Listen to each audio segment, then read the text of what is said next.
Chers amis, comme ici dans le quartier de l'Abbaye à Grenoble où des personnes en situation irrégulière squattent depuis plusieurs semaines des logements vides, la problématique des politiques migratoires menace la région Auvergne-Rhône-Alpes. L'actualité sanitaire a éclipsé cette question de l'immigration massive depuis bientôt 1 an, mais pourtant la catastrophe continue. La submersion migratoire que subit notre pays est passée sous les radars des médias en 2020, mais n'a pourtant pas ralenti et ses effets désastreux n'en sont pas moins réels. Depuis un certain temps, on nous parle d'un système de répartition des migrants sur l'ensemble du territoire national pour désengorger les territoires les plus impactés. Nous connaissons depuis aujourd'hui les contours de cette répartition qui verra notre région Auvergne-Rhône-Alpes devenir la principale destination des clandestins en provenance d'Île-de-France pour faire de nous la deuxième région en termes d'accueil de ces populations. Plutôt que de lutter contre le fléau de l'immigration massive qui fait sombrer des pans entiers de notre territoire dans le communautarisme, dans la ghettoisation et même la délinquance, le gouvernement préfère disperser le problème en province et faire supporter l'ensemble des conséquences désastreuses qui s'en suivront à l'ensemble de nos concitoyens. Désormais, plus personne ne sera épargné. Dans les plus reculés de nos villages, déjà durement frappés par la fracture territoriale et la crise économique, les habitants seront sous la menace de l'installation d'un centre de migrants. C'est un nouveau crachat au visage de cette France périphérique, de cette France rurale, ouvertement délaissée et méprisée par nos élites.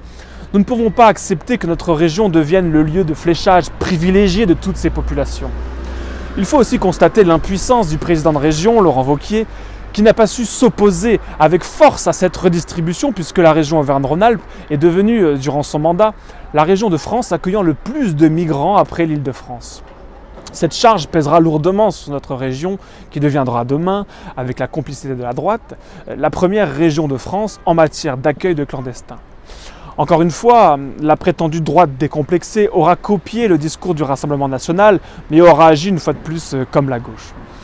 Le Rassemblement national se fait l'honneur d'être le seul mouvement à s'opposer véritablement à cette redistribution des migrants dans nos territoires et à refuser que le moindre euro soit accordé par la région à ces associations d'extrême gauche, complices des passeurs et autres trafiquants.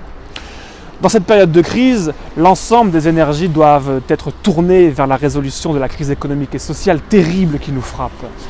L'immigration de masse doit impérativement stopper. Nous avons déjà accueilli suffisamment de personnes et il n'y a plus de place. Nous avons déjà accueilli une bonne part de la misère du monde en plus de la nôtre. Notre pays est exsangue, étranglé, écrasé sous le poids de cette immigration de masse. Alors au-delà du droit des migrants à être nourris, logés et entretenus par la communauté nationale, nous revendiquons un autre droit. Le droit fondamental pour les Français à avoir des responsables politiques qui s'occupent de leurs problèmes avant de s'occuper à leur détriment de ceux des autres. Vous pouvez donc compter sur nous pour continuer à apporter ce message.